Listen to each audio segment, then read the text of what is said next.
Kapal patroli Bea dan Cukai Batam menggagalkan penyeludupan ratusan ribu bibit lobster tujuan Singapura senilai lebih dari 90 miliar rupiah. Ratusan ribu benih lobster ini sengaja ditinggalkan nakoda di hutan bakau usai kejar-kejaran dengan petugas.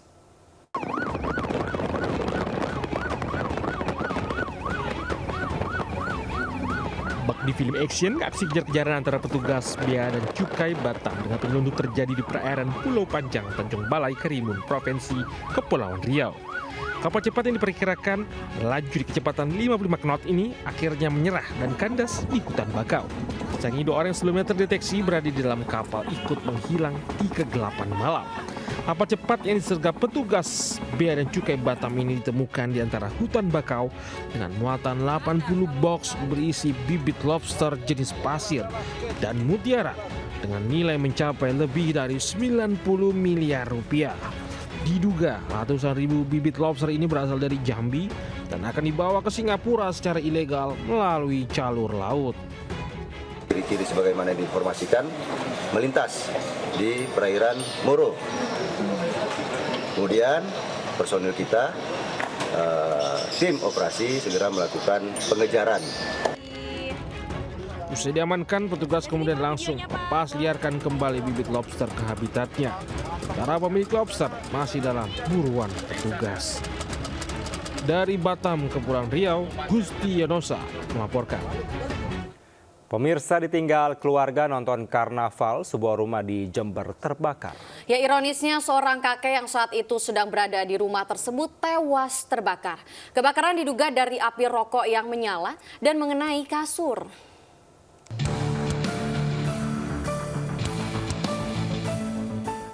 Video amatir memperlihatkan seorang kakek asal desa Semboro, Kecamatan Semboro, Jember, tewas terbakar di kamar rumahnya.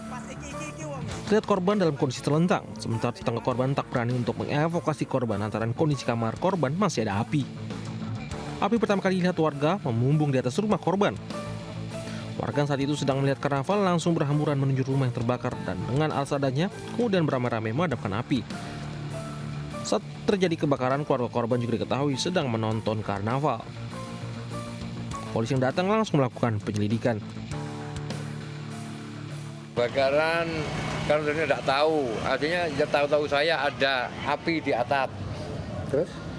Langsung pintu saya dobrak. Terus minta tolong sama orang-orang banyak. Mematikan api dengan ember. Ada korban 1 yang punya rumah, tinggal dunia. Kini polisi masih menyelidiki kasus tersebut. Kebakaran diduga dari api rokok yang menyala dan mengenai kasur. Dari Jember, Jawa Timur, Bambang Sugiharto melaporkan. Ya, pemirsa, diduga korsleting listrik pada bagian aki, sebuah mobil minibus ludes terbakar di Jalan Yos Sudarso, Pelumpang, Koja, Jakarta Utara. Beruntung 3 orang penumpang yang berada di dalam mobil selamat. Ya, sementara itu pemirsa, akibat pembakaran limbah triplek, 4 kendaraan yang terparkir di lahan kosong di Jalan Angkasa, Kemayoran, Jakarta Pusat hangus terbakar.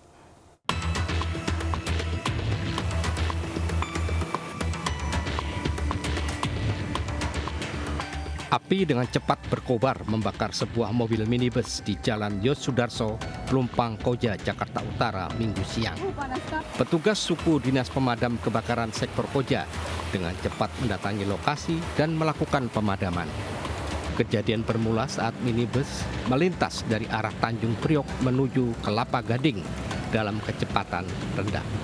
Saat berada di kawasan Pelumpang, tiba-tiba minibus tersebut mengeluarkan asap dari kap mesin dan terbakar.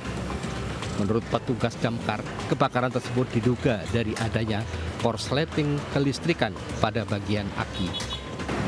Kalau remnya itu agak blok, dan untuk kawan yang konvoy di belakangnya itu melihat ada asap keluar dari kap mesin dan ada api di bawah kap mesinnya. Nah, secara otomatis dia menepikan kendaraannya, ya sudah terjadilah itu kebakaran. Sejauh ini ada berapa orang dalam mobil, Bang? Menurut informasi ada 3 orang, Pak. Setelah api dapat dipadamkan, mobil dievakuasi ke unit Laka Lantas wilayah Jakarta Utara untuk penyelidikan lebih lanjut. Dari Jakarta, Rizky Faluvi, iNews melaporkan.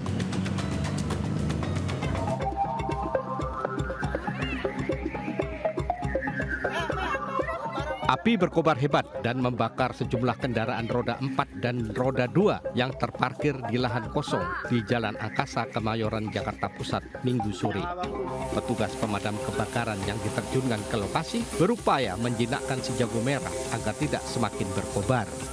Api diketahui pertama kali muncul dari tumpukan triplek yang berada di lahan kosong tersebut.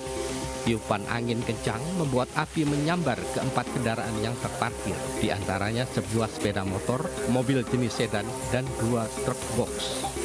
Pekatnya asap saat upaya pemadaman membuat seorang petugas pemadam kebakaran nyaris pingsan. Tim medis pun langsung memberikan pertolongan pertama dengan memasang selang oksigen sebelum akhirnya korban dievakuasi ke rumah sakit terdekat. Orang teriak spontan kebakaran. Nah, saya langsung ya tahu-tahu udah nggak bisa udah nggak bisa ditolongkan, diapain.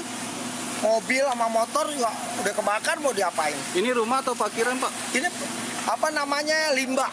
Limbah. Terus ada parkiran mobil juga atau gimana di sini? Parkiran mobil di truk. Setengah jam kemudian, api akhirnya berhasil dipadamkan, meski kondisi sepeda motor dan mobil sedan telah hangus terbakar. Sementara 2 unit truk box terbakar sebagian bodinya. Dari Jakarta Pusat, Rani Sanjaya, iNews melaporkan. Pemirsa, puluhan warga melakukan penutupan paksa akses jalan menuju tempat pembuangan sampah liar. Sempat terjadi kericuhan pemirsa antara warga dan sekelompok massa yang diduga dari pengelola TPS liar.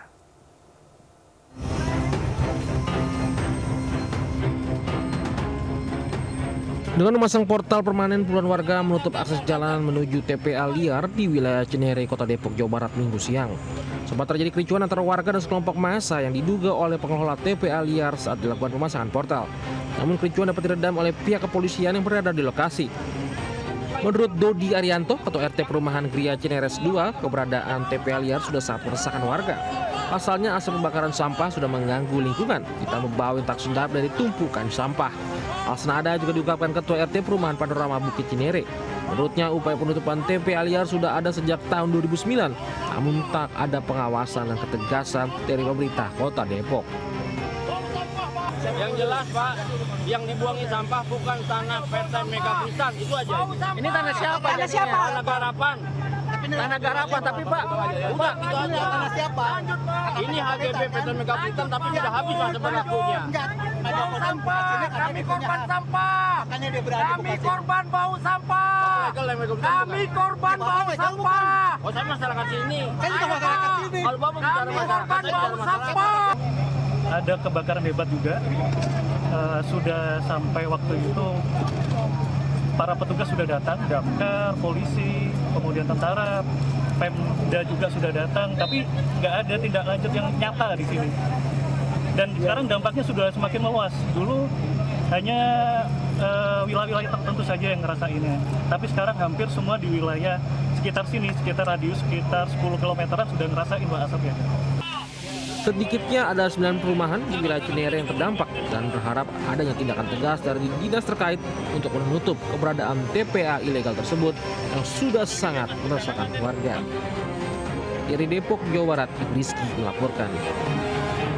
Kita ke informasi lainnya pemirsa, 2 anggota Paskibraka asal Kota Padang, Redzaki Raffi Faldri dan Maulia Permata Putri, sukses mengemban tugas sebagai pasukan pengibar bendera pusaka di Ibu Kota Nusantara IKN pada upacara 17 Agustus 2024.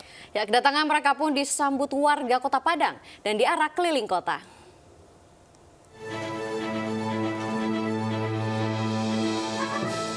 Sesampai di Bandara Minangkabau, 2 anggota Paskibraka Nasional, Redzaki Raffi Faldri dan Maulia Permata Putri, disambut langsung oleh Wakil Gubernur Sumbar dan PJ Wali Kota Padang beserta sejumlah perwakilan sekolah masing-masing. Kedatangan Aldri disambut haru oleh pihak keluarga. Adri pun diarak keliling kota dengan menaiki mobil jeep bak terbuka dan diiringi sejumlah komunitas Vespa dari Bandara Internasional Minangkabau Padang ke SMA Negeri 1 Padang. Dua orang anggota Paskibraka Nasional asal Sumbar ini sukses dalam melaksanakan tugas sebagai pasukan pengibaran bendera pusaka di Ibu Kota Nusantara IKN 17 Agustus 2024 lalu di hari jadi Republik Indonesia yang ke-79 tahun. Redzaki Rafifaldri adalah seorang siswa SMA 1 Padang. Berdiri gagah bersama barisan pengibar bendera tim Indonesia Maju mengantarkan sangsaka merah putih mengangkasa di langit Nusantara. Anak satu dari bersaudara ini lolos dari seleksi tingkat sekolah dari 500 lebih peserta sekota Padang dan dari tingkat provinsi dari perwakilan 19 kabupaten kota. Saya membanggakan sudah menyelesaikan tugas ini yang sangat mudah. Persiapannya berapa lama? Persiapannya 3 minggu. Tetap semangat terus, apapun tantangannya kita harus melewati tantangan tersebut. Menonton upacara kemerdekaan 17 Agustus dan saya berpikir seandainya ini anak saya di situ ya, tapi itu jalan Allah ya, karena perjuangannya luar biasa, kegigihan dan saya selaku orang tua saya akan membantu mensupport untuk menyiapkan mungkin misalnya materi-materi tes wawasan kebangsaan, kemudian tes intelijensi umum memberikan dan selalu memberikan semangat ke Aldri. Tentunya hal ini tidak mungkin tercapai tanpa ridho Allah. Atas prestasi yang diraih Redzaki Rafifaldri sebagai anggota Paskibraka di tingkat nasional, pemerintah Kota Padang juga memberikan reward Paskibraka tingkat nasional tahun 2024. Dari Padang, Sumatera Barat, Budi Sunandar melaporkan. Pemirsa, tim SAR gabungan terus melakukan pencarian korban bencana banjir bandang Ternate dengan mengerahkan sejumlah alat berat. Data dari Basarnas jumlah korban jiwa sebanyak 10 orang, sementara data BPBD berjumlah 9 orang tewas.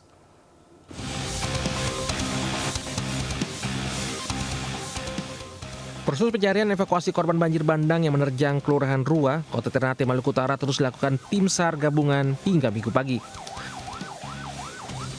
Tim SAR gabungan menggunakan sejumlah alat berat di lokasi bencana untuk terus mencari para korban yang belum ditemukan. Saat ini BPBD Kota Ternate membangun sejumlah posko di sekitar lokasi bencana. Sementara data para korban meninggal yang dikantongi BPBD Ternate hanya berjumlah 9 orang meninggal, 3 orang luka, sedangkan data Basarnas berjumlah 10 korban yang telah meninggal, 3 lainnya alami luka, sementara jumlah pasti dari para korban belum terdata. Kita sudah melaksanakan koordinasi dengan pemerintah daerah, baik dengan TNI, dengan Polri, maupun dengan masyarakat yang merasa kehilangan untuk melaporkan segera. Jadi tindakan itu yang kita laksanakan untuk melaksanakan pendataan berapa jumlah yang belum kita ketemukan. Dan saat ini tim lagi melaksanakan proses membersihkan dan memproses pencarian yang dilaksanakan oleh tim SAR gabungan. Sementara itu, salah satu korban menjelaskan bahwa banjir bandang yang telah menyapu sebanyak 30 rumah warga dan sejumlah korban sanak saudara mereka belum ditemukan sampai saat ini. Dari Ternate, Maluku Utara, Ismail Sangaji melaporkan. Pemirsa, kemunculan beberapa ekor buaya di sekitar perahu nelayan di Sungai Natal, Mandailing Natal, Sumatera Utara membuat para nelayan resah. Mereka khawatir dimangsa buaya saat sedang mencari ikan.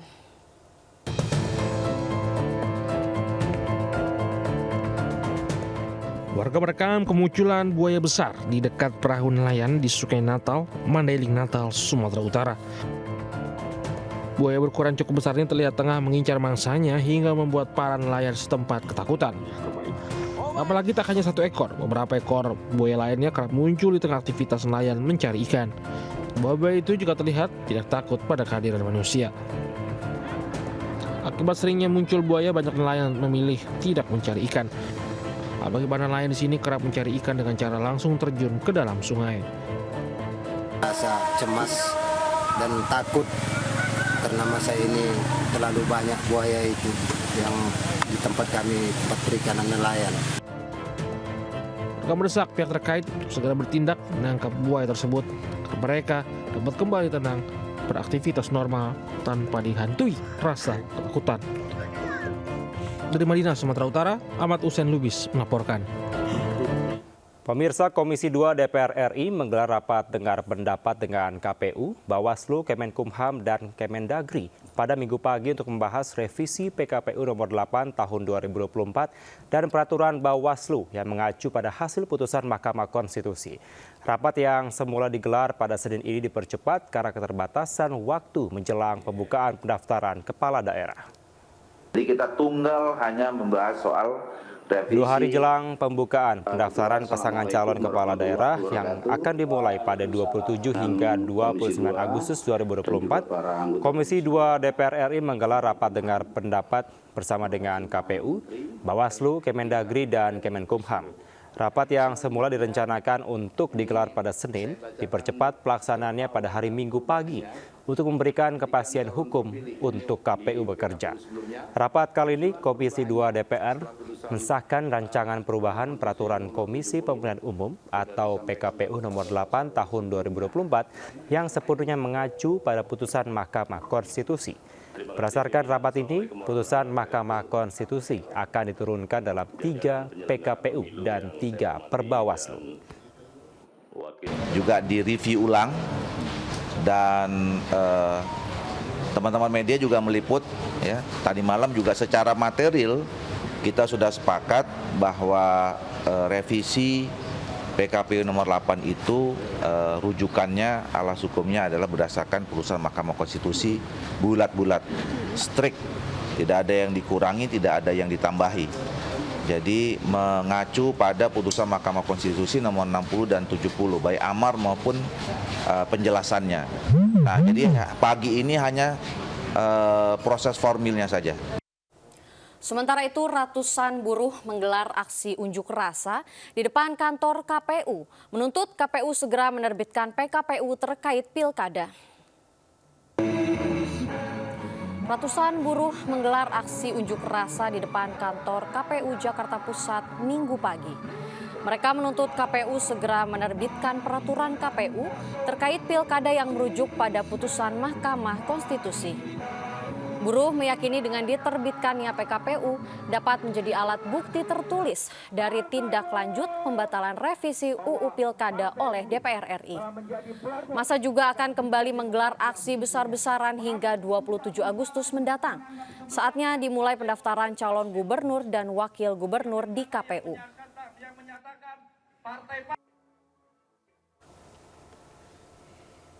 Pemirsa, Komisi Pemilihan Umum menetapkan perolehan caleg terpilih DPR RI hasil kontestasi pemilihan legislatif 2024. 8 partai politik dinyatakan lolos ke parlemen di Senayan.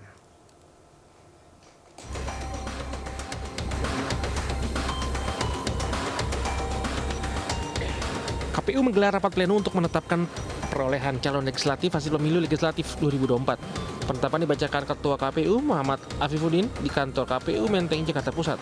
Dari 18 parpol peserta pemilu 2024, KPU menetapkan 8 diantaranya memenuhi ambang batas parlemen atau parliamentary threshold sebesar 4%.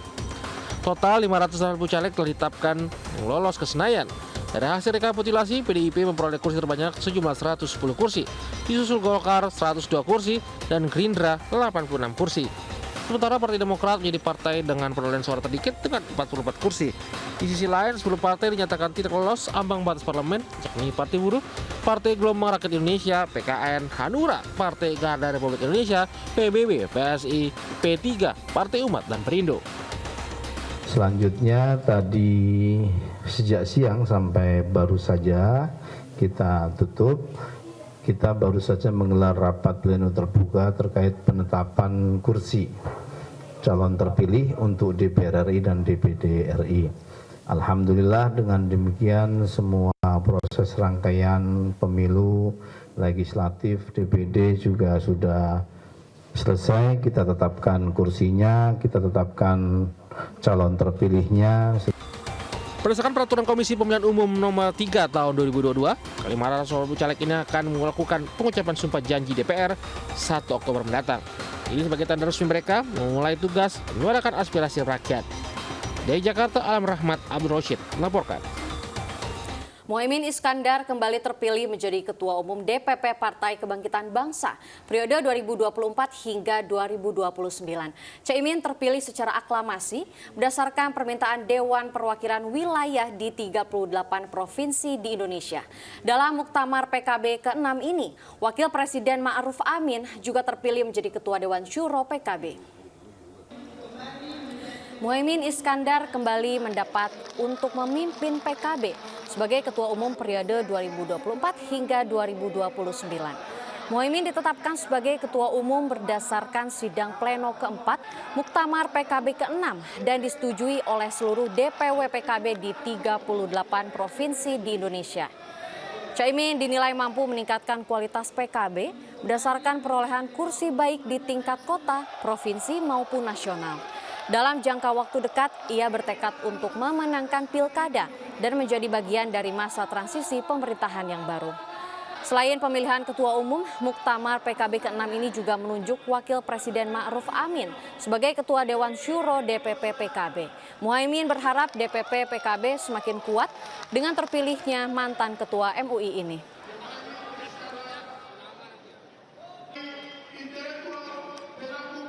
Ini mau tidak mau harus menggerakkan semua komponen partai, kader, seluruh anggota legislatif. Yang kedua, jangka pendeknya adalah menjadi bagian dari transisi kekuasaan pada Oktober nanti.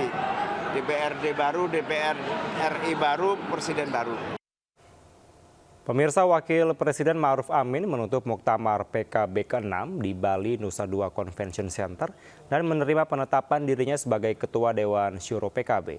Forum Muktamar ke-6 ini juga mempertegas sikap politik PKB dalam mendukung pemerintahan ke depan di bawah kepemimpinan Presiden dan Wakil Presiden terpilih Prabowo Subianto dan juga Gibran Rakabuming Raka. Muktamar ke-6 PKB ditutup Wakil Presiden Ma'ruf Amin setelah Presiden terpilih Prabowo Subianto yang dijadwalkan menutup muktamar berhalangan hadir. Melalui deklarasi dalam penutupan muktamar ini, Ketua Umum PKB Muhaimin Iskandar menegaskan bahwa PKB adalah partai politik yang independen, berdaulat, dan tidak bergantung kepada siapapun dalam agenda politik ke depan. PKB juga akan memberikan perhatian khusus terhadap isu anak muda untuk berpartisipasi dalam proses demokrasi, serta mendesak PBB mengakui Palestina sebagai negara, meminta pemerintah memberantas judi online, serta mensejahterakan ibu dan anak.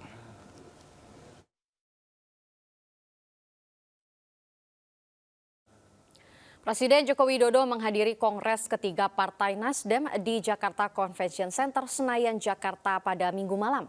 Tidak hanya Jokowi, Kongres juga mengundang seluruh partai politik dan mantan Gubernur DKI Jakarta, Anies Baswedan, yang sebelumnya diusung Partai Nasdem dalam Pilpres lalu. Kedatangan Presiden Joko Widodo disambut Ketua Umum DPP Partai Nasdem Surya Paloh, Sekretaris Jenderal Partai Nasdem Hermawi Taslim, dan Bendahara Umum Partai Nasdem Ahmad Sahroni. Selain mengundang Presiden RI Joko Widodo, Kongres ketiga Partai Nasdem yang dijadwalkan berlangsung 27 Agustus 2024 juga mengundang Presiden terpilih Prabowo Subianto yang dijadwalkan menutup Kongres. Kongres dengan tema Sinergi Membangun Bangsa juga mengundang seluruh partai politik serta mantan Gubernur DKI Jakarta Anies Baswedan karena menjadi momentum rekonsiliasi.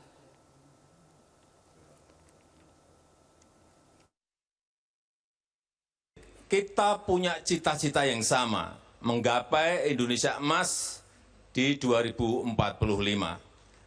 Tapi perihal bagaimana mencapainya, memang kita kadang-kadang memiliki jalan yang berbeda.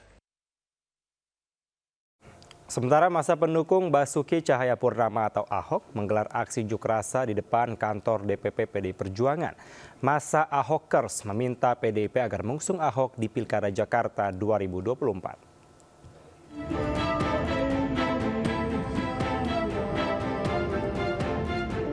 Sebanyak 33 komunitas yang tergabung dalam Ahokers berunjuk rasa di depan kantor DPP PDIP Jakarta Minggu sore. Masa kompak mengenakan pakaian kemeja kotak-kotak merah sebagai identitas Ahok. Masa turut membentangkan banner bertuliskan Ahok 2024 hingga 2029. Mereka meminta agar PDI Perjuangan mengusung Ahok untuk ikut Pilgub di DKI Jakarta 2024. Menurut Ahokers, Ahok adalah sosok yang ideal dan diusung lantaran dari kader internal PDIP dan prestasinya sebagai Gubernur Jakarta. Kami mohon dengan hormat lagi sangat kepada Ibu Mega untuk mencalonkan calon sendiri. Maksudnya dari intern Partai PDIP. Kalau ada calon yang terbaik dari PDIP, mengapa harus calonkan kepada yang lainnya? Sementara Ahok adalah calon di antara yang terbaik itu. Berpengalaman, jujur, tegas. Aksi ini terjadi setelah bakal calon Gubernur DKI Jakarta Anies Baswedan berkunjung ke DPD PDIP dan membahas soal Pilkada 2024. Dari Jakarta, Syahreza Zanski, Dias Triawan melaporkan. Dukungan terhadap pasangan Ridwan Kamil dan Suswono terus mengalir. Minggu pagi, pasangan RK Sus menerima surat keputusan dukungan dari DPW Partai Persatuan Pembangunan dan DPW PSI untuk maju sebagai calon gubernur dan calon wakil gubernur Jakarta. Atas dukungan ini, Ridwan Kamil yakin dapat memenangkan Pilkada dengan membawa solusi untuk kota Jakarta.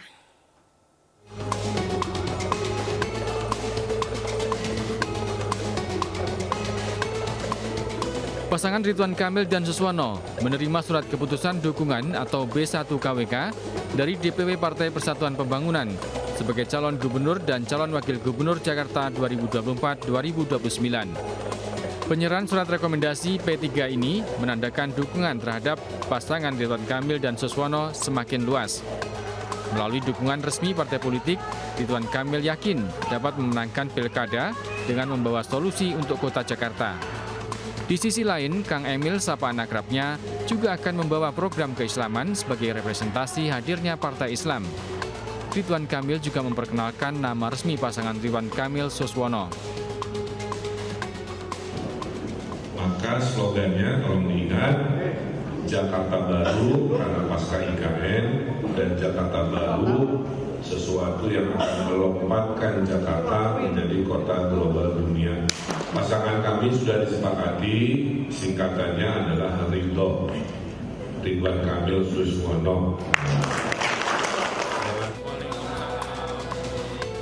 Sebelumnya, calon gubernur dan calon wakil gubernur Jakarta Ridwan Kamil Suswono atau RIDO juga menerima surat keputusan B1 KWK yang dikeluarkan PSI sebagai dukungan maju Pilkada 2024.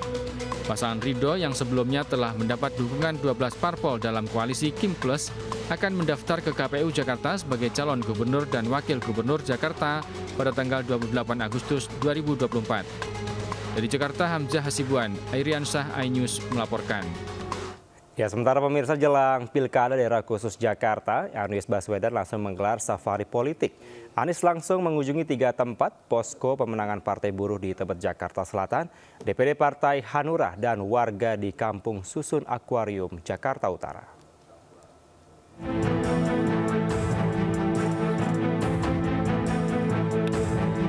Anies Baswedan mengunjungi posko pemenangan Partai Buruh di kawasan Tebet, Jakarta Selatan Minggu.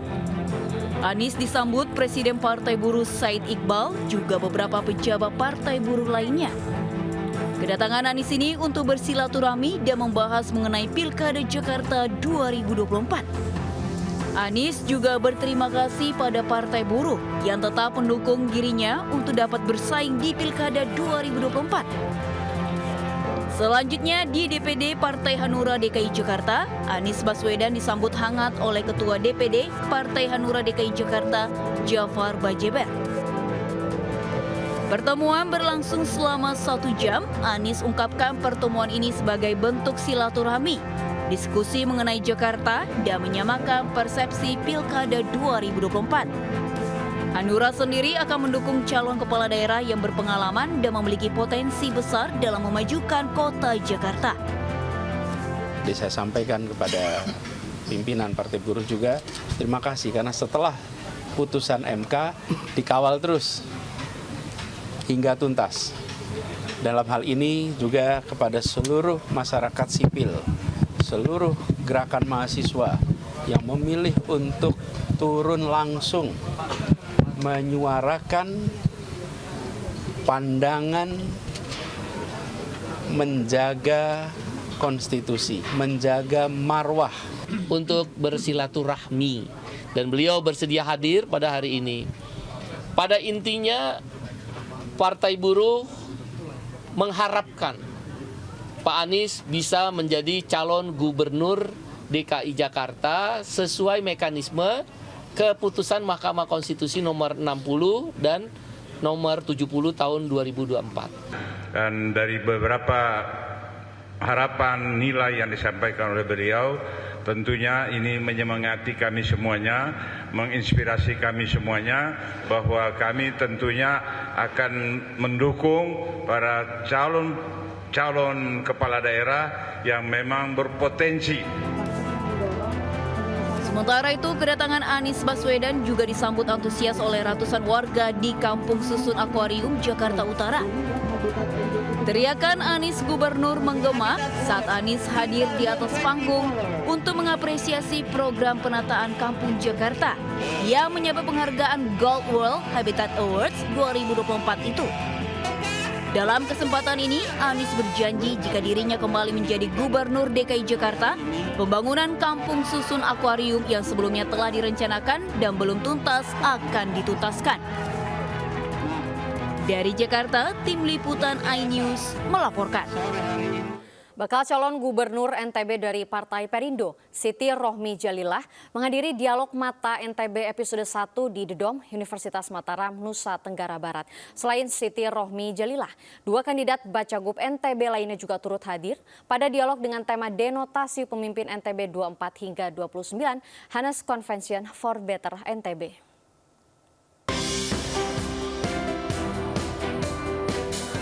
Tiga kandidat Bacagub NTB hadir pada dialog Mata NTB episode 1 denotasi pemimpin NTB 24-29 di kampus Unram, Nusa Tenggara Barat. Dialog bertema Honest Conversation for Better NTB yang diinisiasi BEM Unram ini digelar untuk mendekatkan calon pemimpin dengan pemilihnya dan juga sekaligus memaknai seorang pemimpin harus baik dan berbuat kebaikan. Bakal calon gubernur NTB Siti Rohmi Jalilah yang diusung oleh partai yang dipimpin oleh Ketua Umum DPP Partai Perindo Engela Tanusudibio ini menegaskan komitmennya untuk membangun NTB mulai dari pedesaan. Setiap ketemu mahasiswa memang senang selalu ya, karena terbayang nih masa depan kita gitu. Masa depan kita 20-30 tahun ke depan. Vibes-nya memang beda kalau ketemu anak-anak muda. Tadi memang berbicara tentang pariwisata, ya, tentang potensi pembangunan kita, kekhawatiran kalau misalnya kita hanya mengedepankan pariwisata, serta pertanian, perikanan, potensi kita, ya, hal seperti itu. Pasangan Rohmi Firin dengan jargonnya NTB Maju dan Berdaya Saing berkomitmen memajukan NTB dalam berbagai sektor, seperti peningkatan kualitas SDM, pendidikan, kesehatan, dan peningkatan kesejahteraan ekonomi kerakyatan. Dari Mataram, Nusa Tenggara Barat, Hari Kasih di iNews melaporkan. Ya, Lina, dari Inggris kita kembali ke tanah air. Pemirsa, Goa Londa di Toraja Utara, Sulawesi Selatan menawarkan sensasi berbeda untuk dikunjungi. Ya, pemirsa dan juga Kevin ya, para pengunjung ini bisa melihat kuburan gantung di tebing. Tak hanya itu, pengunjung juga bisa menyusuri goa dengan hanya bermodalkan lampu senter untuk menemukan sejumlah makam di dalam batu.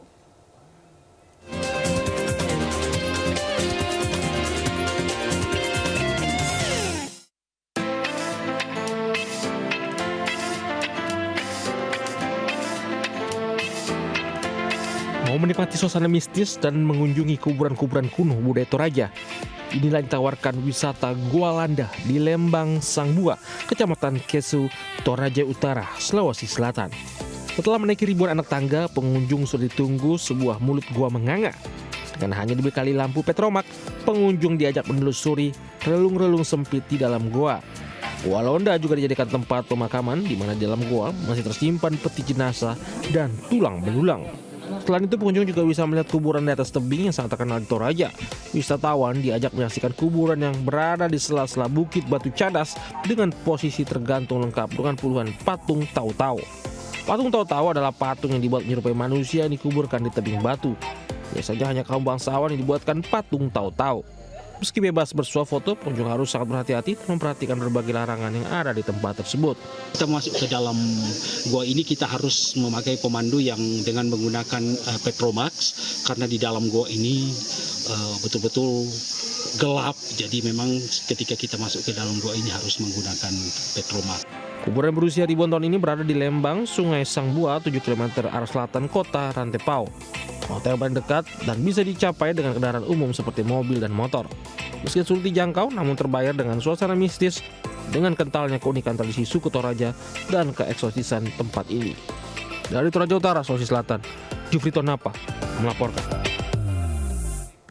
Nah Kevin dan juga pemirsa nih, kalau tadi kita sudah berkelana melihat kuburan gantung di tebing Toraja, kita ke Sumedang, Jawa Barat dengan wisata outdoor di tengah hutan pinus. Ya, beragam wahana yang bisa dinikmati pemirsa, Anda dan juga mungkin Lina ini bersama keluarga dan juga teman-teman terkasih.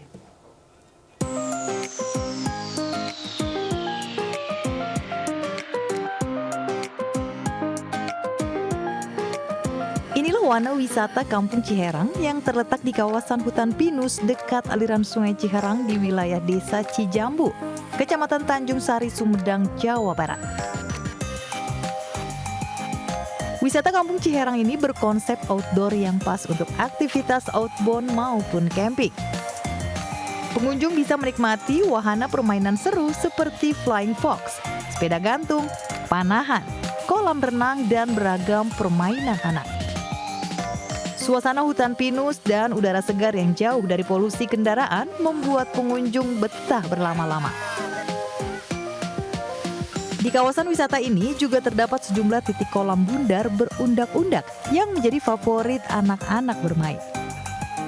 Aku pertama naik flying fox, terus lumayan banget kan panjang ya rutenya teh turun gitu. Terus abis itu kita disuguhin wahana-wahana kayak yang ini nih yang lagi naikin nih, kita jalan di tali gitu, terus kita manjat-manjat di sini kayak tentara gitu, pokoknya seru banget, asik. Tiket masuk ke wisata ini hanya Rp20.000. Namun jika Anda ingin mencoba semua wahana, Anda cukup merogoh kocek Rp40.000 saja. Wisata ini dibuka mulai dari pukul 8 pagi hingga pukul 5 sore. Dari Sumedang, Jawa Barat, Beben iNews melaporkan. Ya, dari berwisata biasanya kita lapar ya, Lin, ya. Betul sekali, Kevin. Pemirsa, makanan Eropa jika dipadukan dengan bumbu rempah kuliner Nusantara ternyata menghasilkan cita rasa yang lezat dan juga unik. Nah Kevin, apa dong berarti itu? Ya, ini adalah stik ikan ya, Betul stik ikan tuna yang dilumuri saus rawon khas Jawa Timur. Dijamin bakal menggoyang lidah Anda sebagai hidangan makan siang nanti. Ya.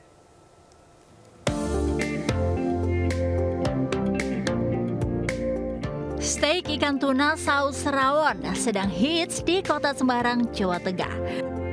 Tampilan khas Eropa yang sangat menggoda ini ternyata bercita rasa khas masakan Indonesia. Steak yang khas dengan panganan Eropa dipadu dengan rempah bumbu rawon. Hasilnya, steak ikan tuna ini menjadi buruan para penggemar steak. Membuat steak saus rawon ini tak begitu sulit. Pertama, kita harus membuat bumbu saus rawon.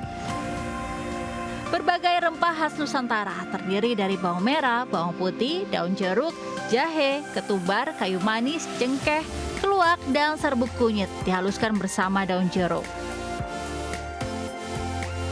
Bumbu kemudian ditumis dan ditambahkan air dan garam hingga mengental dan jadilah saus rawon. Sementara itu, potongan daging ikan tuna digoreng dengan margarin hingga kecoklatan. Terakhir, proses penyajian dengan menambahkan potongan telur asin yang juga menjadi ciri khas rawon. Lumuri ikan dengan saus rawon agar tampilan lebih cantik. Tambahkan potongan jeruk lemon, bunga telang, dan potongan tomat. Biasanya kan kita brown sauce atau mushroom sauce, tapi di sini kita disajikan dengan saus tradisional yaitu dengan cita rasa rawon begitu. Jadi suatu pengalaman yang baru sih buat saya untuk mencicipi makanan ini. Hidangan ini tidak hanya menyajikan cita rasa yang unik, tetapi juga memberikan alternatif sehat bagi para penggemar daging ikan. Sebab ikan tuna kaya akan nutrisi dan asam lemak omega 3 sehingga memberikan manfaat kesehatan tambahan bagi konsumennya. Dari Semarang, Jawa Tengah, Taufik Budi Nurcayanto, iNews melaporkan. Pemirsa, unik poluan cantik dari Satuan Lalu Lintas Polda Jawa Tengah beraksi di atas motor gede atau moge di Blora, Jawa Tengah. Ya, para poluan itu berdiri hingga lepas tangan layaknya para pengendara moge di luar negeri.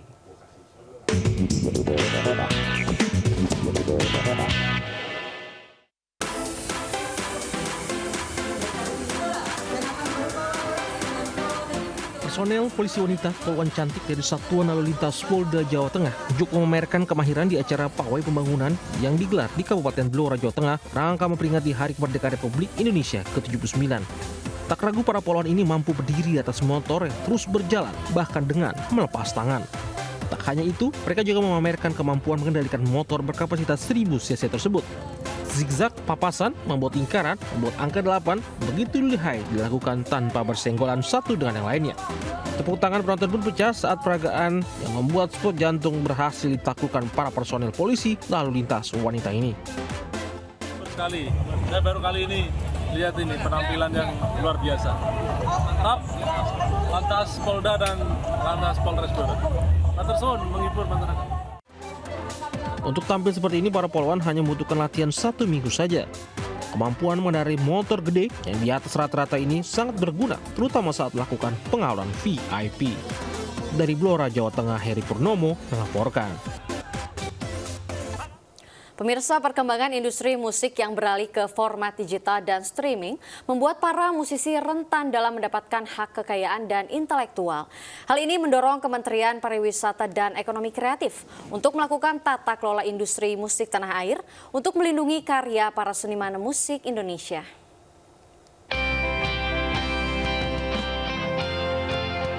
Digitalisasi yang semakin pesat telah merubah pola konsumsi musik masyarakat Indonesia. Munculnya berbagai platform digital memudahkan masyarakat untuk mendapatkan berbagai genre musik dari berbagai karya seniman anak bangsa. Untuk melindungi hak kekayaan dan intelektual para musisi dan seniman tanah air, Kemenparekraf menggelar diskusi tata kelola manajemen industri musik, media rekaman dan radio dari masa ke masa sebagai bentuk perhatian kepada para musisi tanah air. Kita kan harus lihat industri musik ini harus memberikan manfaat bagi pelaku kreatifnya.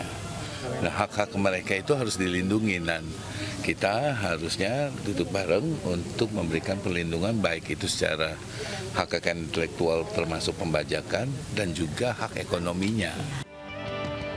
Melalui peraturan pemerintah nomor 56 tahun 2021, pemerintah saat ini tengah berupaya melindungi hak-hak para pencipta lagu dan musisi dalam mendapatkan royalti. Dari Jakarta, Muhammad Zulhilmi, Fakih Satrio, iNews melaporkan.